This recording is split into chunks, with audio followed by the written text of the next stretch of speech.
Baiklah, Assalamualaikum warahmatullahi wabarakatuh.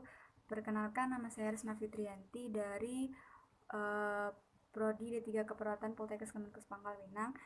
Di sini saya ingin menjelaskan tentang ventilasi mekanik atau ventilator. Pengertian dari ventilasi ini adalah pergerakan udara ke paru-paru dan dari paru-paru. Kemudian ventilasi mekanik adalah suatu alat yang mampu membantu atau sebagian atau mengambil alih semua pertukaran gas paru untuk mempertahankan hidup. Kemudian indikasi dari ventilator ini, yang pertama ada gagal napas akut disertai asidosis respiratorik yang tidak dapat diobati dengan pengobatan biasa. Yang kedua hipoksemia dan yang ketiga apnea. Kemudian lanjut secara fisiologis memenuhi kriteria vital tidal kurang dari 5 cc per kilogram berat badan, kemudian tekanan inspirasi maksimal kurang dari 25 cm H2O, kemudian respiratorinya lebih dari 35 kali per menit, dan fraksi oksigennya kurang dari 60 mmHg pada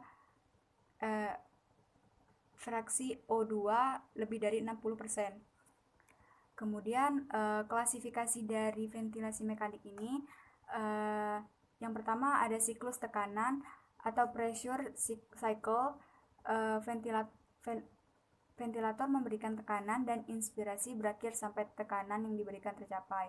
Kemudian tekanan aliran respiratori diberikan oleh mesin, sedangkan vital tidal tergantung daya regang dan tahanan pada paru-paru pasien. Kemudian yang kedua ada siklus volume atau volume cycle, memberikan volume dan inspirasi berakhir pada saat volume yang diberikan tercapai. Kemudian volume respiratori dan aliran gas diberikan oleh mesin. Kemudian modus ventilasi. Yang pertama ada continuous mechanical ventilation dan inspiration positive pressure volume, yang merupakan modus kontrol volume dan RR diatur mesin, kemudian pada pasien yang tidak dapat bernapas sendiri.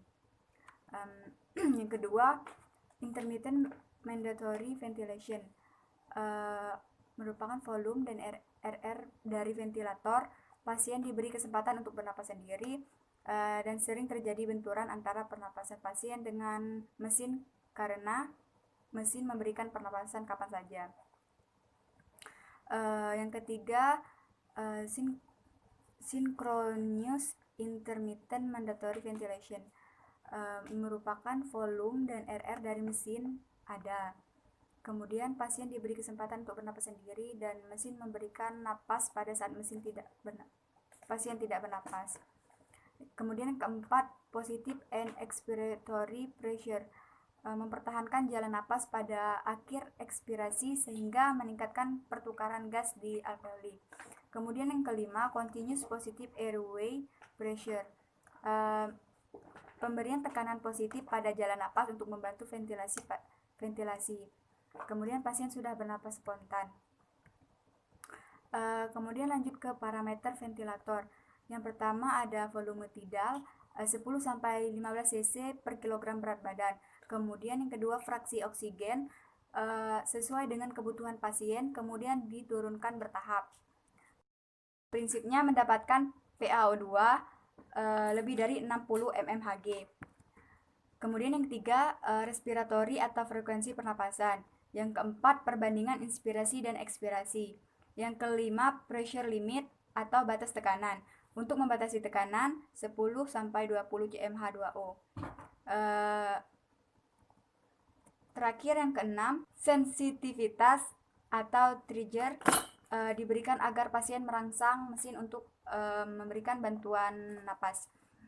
Baiklah, itulah yang dapat saya sampaikan tentang ventilator atau ventilasi mekanik. Saya mohon maaf jika ada kesalahan kata maupun tindakan. Saya ucapkan terima kasih. Wassalamualaikum warahmatullahi wabarakatuh.